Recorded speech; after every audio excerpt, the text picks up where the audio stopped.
Bismillahirrahmanirrahim. Assalamualaikum warahmatullahi wabarakatuh. Selamat sore, salam sejahtera bagi kita semuanya. Om Swastiastu, Namo Buddhaya, salam kebajikan. Yang saya hormati Ketua MPR RI yang hadir bersama kita, Bapak Bambang Susatyo, beserta Wakil Ketua DPD RI, Bapak Sultan Najamuddin, yang saya hormati para Menteri Kabinet Indonesia Maju yang hadir, pendiri dan penggagas HIPMI, Bapak Abdul Latif, yang selalu beliau ini cerah, kelihatan muda terus,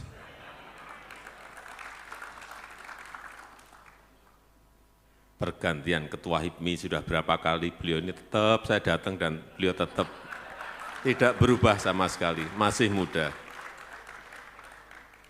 Saya nanti mau tanya jamunya apa. Yang saya hormati para mantan ketua HIPMI yang hadir, yang tidak bisa saya sebut satu persatu.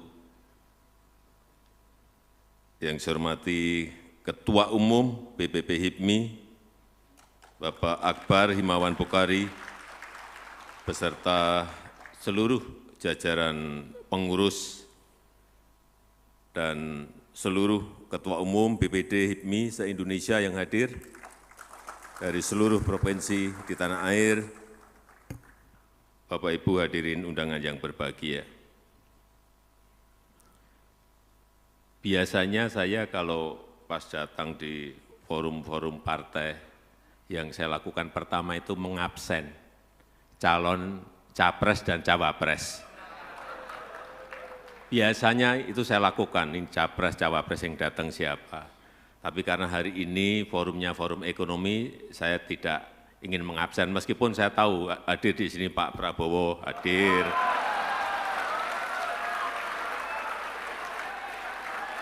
Ada juga Pak Erlangga, ada juga Pak Erik. Tapi saya ini enggak ngabsen. Biasanya saya absen satu-satu.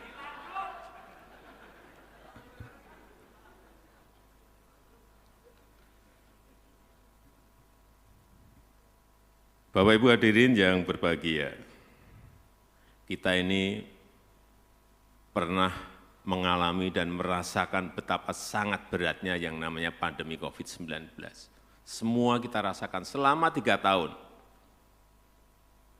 Tidak aja hanya negara kita, tetapi dunia merasakan semuanya dan tidak berdaya. Negara besar maupun negara kecil tidak siap semuanya, tidak ada yang siap.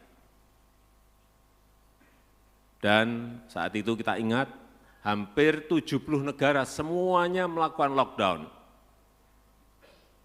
Dan Indonesia tidak sama sekali.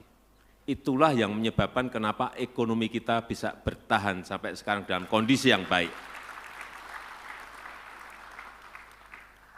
Meskipun Bapak Ibu bisa bertanya kepada para menteri, pada rapat kabinet saat itu hampir 80% menteri mengusulkan, menyarankan untuk dilakukan lockdown. Tetapi saat itu kita ambil keputusan tidak melakukan lockdown. Dan dari pandemi selama 3 tahun, mestinya kita bisa mengambil pelajaran dari sana. Jangan sampai pandemi habis kita tidak mengambil pelajaran, tidak memberikan pelajaran kepada kita. Tidak hanya untuk dunia, untuk negara-negara, untuk kita, ini harus kita ambil hikmahnya apa. Sehingga sehabis pandemi ini kita bisa membenahi, kita bisa memperbaiki apa-apa yang kurang, apa-apa yang harus kita perbaiki lagi, dan yang paling penting, menurut saya, bahwa kolaborasi di antara kita ini harus betul-betul kita perkuat. Kuncinya ada di situ. Kenapa pandemi kita bisa selesaikan dengan baik? Saya ingat TNI Polri semuanya bergerak, seluruh organisasi pengusaha semuanya bergerak, Kadin bersama-sama dengan Pak Ketua Umum Kadin, Pak Arsyad, datang ke daerah, dengan HIPMI juga sama, ke daerah untuk apa? Vaksinasi. Dan ternyata kerjasama secara total seperti itu memberikan hasil yang sangat baik kepada negara kita. Sampai saat ini telah kita suntikkan 450 juta dosis vaksin, lebih dari 450 juta dosis vaksin. Sebuah angka yang tidak kecil. Saudara sudah bisa bayangkan bagaimana menyuntikkan 450 juta vaksin kepada rakyat kita yang tersebar di seluruh tanah air Indonesia. Inilah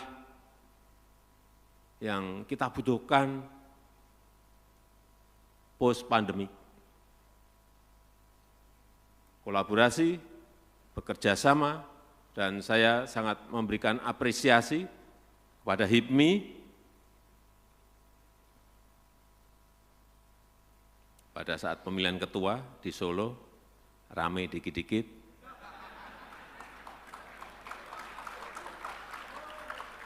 Ya anak-anak muda biasalah rame-rame dikit.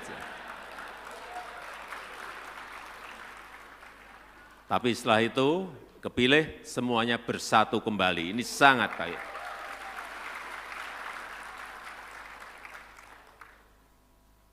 Bagas diakomodir, Angga diakomodir, semuanya. Karena memang HIPMI adalah organisasi untuk urusan yang berkaitan dengan ekonomi. Dan saya lihat tadi yang dilantik juga panggungnya tidak cukup. Saya juga mengapresiasi 239 pengurus, itu bukan besar.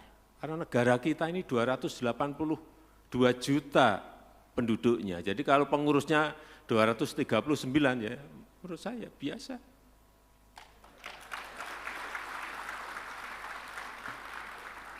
Karena tadi Ketua Akbar menyampaikan pada saya, Pak ini pengurusnya banyak banget Pak, 239, enggak.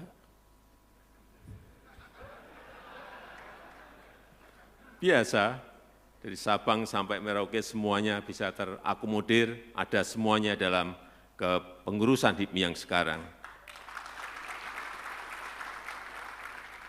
Dan saya senang tadi, siapa? Reynaldo juga dari Papua Barat, ada dari Papua, ada dari Aceh, nggak tahu yang dari Aceh siapa, tapi ada semuanya, senang kita. Ya inilah negara kita, ini negara besar, sekali lagi ini negara besar. Jadi kalau kepengurusan 239 itu masih sangat wajar. Dan yang saya senang biasanya kalau sudah ada konflik terbuka itu kan sulit disatukan. Nah ini Ketua Akbar bisa menyatukan, ini juga sangat. Tadi yang teriak menteri. Nantilah presiden berikutnya.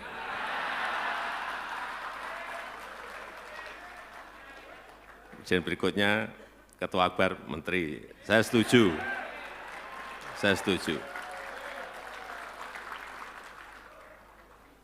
Dan sebagai pengusaha muda, saya kira saya merasakan kita semuanya ini sudah biasa menghadapi tantangan, menghadapi perintangan, menghadapi kesulitan-kesulitan, sudah makanan sehari-hari.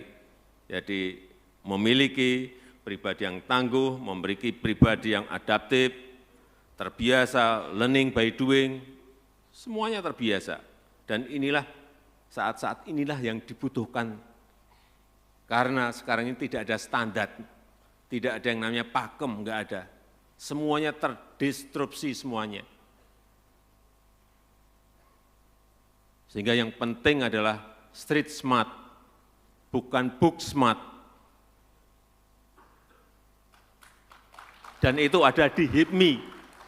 Pengalaman lapangan, pengalaman jalanan itu ada di HIPMI. Tanyakan aja coba Pak Bahlil, pengalamannya dari apa, sekarang jadi Menteri Investasi. Tapi tadi kelihatannya disinggung Pak Menteri. Manfaat untuk HIPMI belum kelihatan.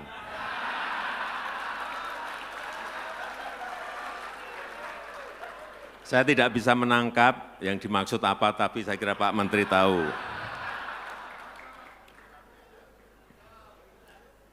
Yang paling penting, bagaimana membangun ekosistem usaha kita ini agar semakin baik. Undang-undang Cipta Kerja juga sebentar lagi sudah bisa kita selesaikan, yang semuanya menyederhanakan, memberikan peluang kepada kita semuanya untuk bisa menciptakan lapangan kerja yang sebanyak-banyaknya. Hilirisasi industri, meskipun tantangan juga tidak mudah, tetapi terus akan kita teruskan. Kita tidak akan berhenti, meskipun digugat tidak akan berhenti, sekali lagi tidak akan berhenti, kita akan terus. Dan saya minta seluruh anggota HIPMI yang memiliki tambang, baik nikel, baik boksit, baik tembaga, baik timah, baik emas, mulai siap-siap. Karena semuanya saya pastikan akan kita stop.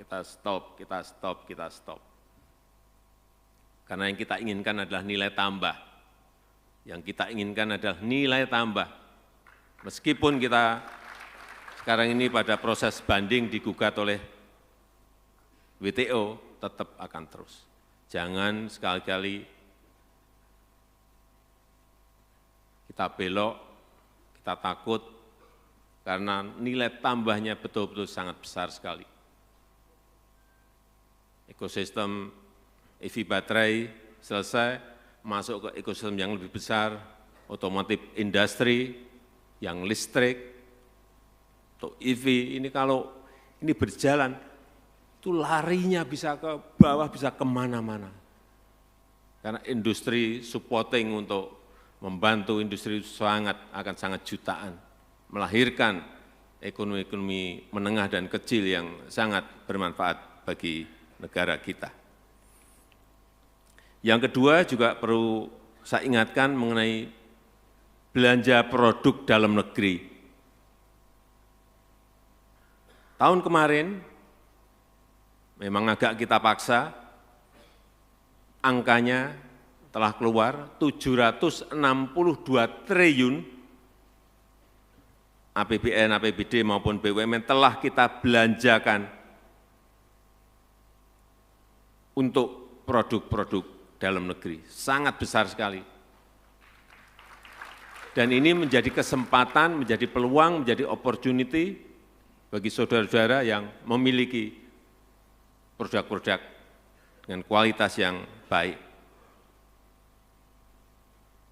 Mungkin Bapak Ibu juga sudah tahu bahwa Amerika juga telah baru saja memberlakukan di bulan Januari 2023 yang lalu untuk penggunaan produk dalam negeri. Dan kita sudah 1 tahun di depan sudah melakukan. Sehingga kita ini sekarang menjadi trendsetter, bukan menjadi follower. Dan juga ini atas usaha Menteri Investasi, bahwa sekarang 53% investasi itu ada di luar Jawa. Yang sebelumnya 70% ada di Jawa, sekarang sudah 53% investasi itu ada di luar Jawa. Artinya apa? Jadi pengusaha besar tidak harus di Jakarta. Karena investasi di luar Jawa sudah lebih besar. Buat kantornya juga harusnya di luar Jawa. Semuanya jangan ngumpul di Jawa, karena PDB ekonomi di Jawa ini sudah terlalu besar, 58% dari total PDB nasional. Sehingga pemerataan itu akan terjadi. Saya rasa itu yang ingin saya sampaikan dalam kesempatan yang baik ini. Saya mengucapkan selamat bertugas kepada seluruh pengurus yang tadi telah dilantik, dan HIPMI harus menjadi daya ungkit bagi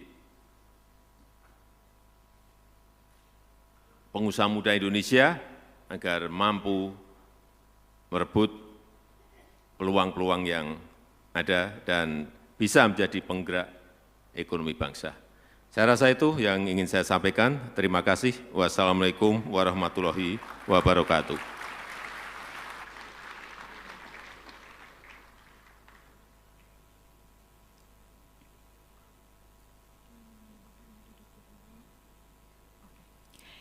Hadirin yang berbahagia.